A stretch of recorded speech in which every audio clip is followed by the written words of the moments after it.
exposition à la Halle des Chartrons est un peu l'exposition sur Bordeaux dont je rêvais depuis un certain nombre d'années.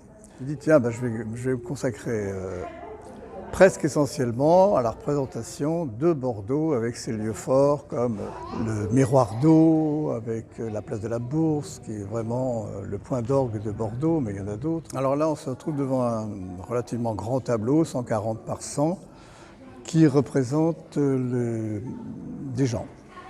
gens tout à fait inconnus sur le miroir d'eau à un moment assez particulier où il y a des vapeurs. Ils font un brouillard artificiel. Ce brouillard est assez extraordinaire parce qu'il capte la lumière, il décompose la lumière. Dans le fond, la place de la Bourse.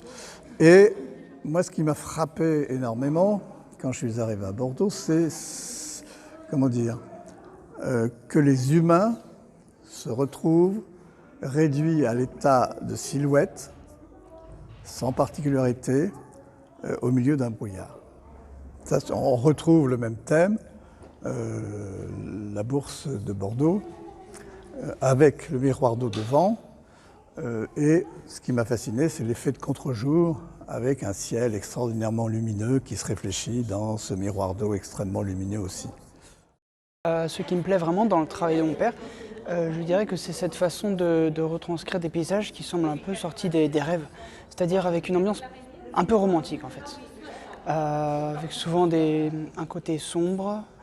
Ça met en valeur beaucoup aussi la végétation. C'est vraiment ce côté-là que j'aime de la peinture de mon père. Ce que je trouve aussi intéressant, c'est ses portraits, comment il arrive finalement à faire coller à représenter le visage des personnes en tableau et à bien représenter leurs yeux aussi.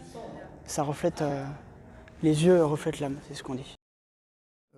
À partir d'un article d'Evelyne Heyer, le rapport que nous avons avec les animaux. Alors, il se trouve que depuis la nuit des temps, il n'y a qu'un seul arbre généalogique du vivant et que nous avons tous en commun des gènes. Je prends au hasard, avec une horrible araignée, on a 60% de gènes en commun. Avec un poisson, ce qui est très étonnant, c'est évidemment des définitions assez simplifiées, mais on a 85% de gènes en commun, c'est ce qui est extraordinaire, etc., etc., etc. Ce qui fait que nous nous retrouvons dans la même famille du vivant, que ce soit animal. Une espèce de représentation de ce que deviennent nos chairs disparues, que ce soit familiales ou amicales. Là, on imagine une espèce de rencontre nocturne à l'écart de la ville, des esprits fondateurs, etc. Là, on imagine aussi des rencontres à partir de traces d'humains entre eux. Ils conversent entre eux et ils nous regardent aussi, ils nous regardent vivre. La nuit, dans notre inconscient collectif, si j'ose dire.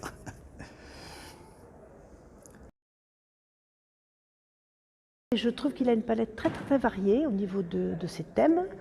Et puis récemment, il s'est mis au portrait. Et alors là, il a fait des portraits très amusants, en changeant complètement d'atmosphère suivant l'âge de l'enfant dont il faisait le tableau. Donc il a fait des trucs flashy, trash pour des jeunes adolescents. Et puis le dernier tableau qu'il a fait, c'est un tableau qu'il a décidé de faire comme cadeau de Noël à son fils. Et il l'a fait en une demi-heure et pour moi c'est un tableau prodigieux. Voilà. Donc je sais que tu en as parlé avec lui parce que je t'ai vu devant le tableau avec lui, mais vraiment je tiens à dire que c'est le Louis qu'on voit actuellement, c'est le chat de Louis, et Louis avec son chat, et c'est tout notre petit univers autour de Louis de ses 20 ans.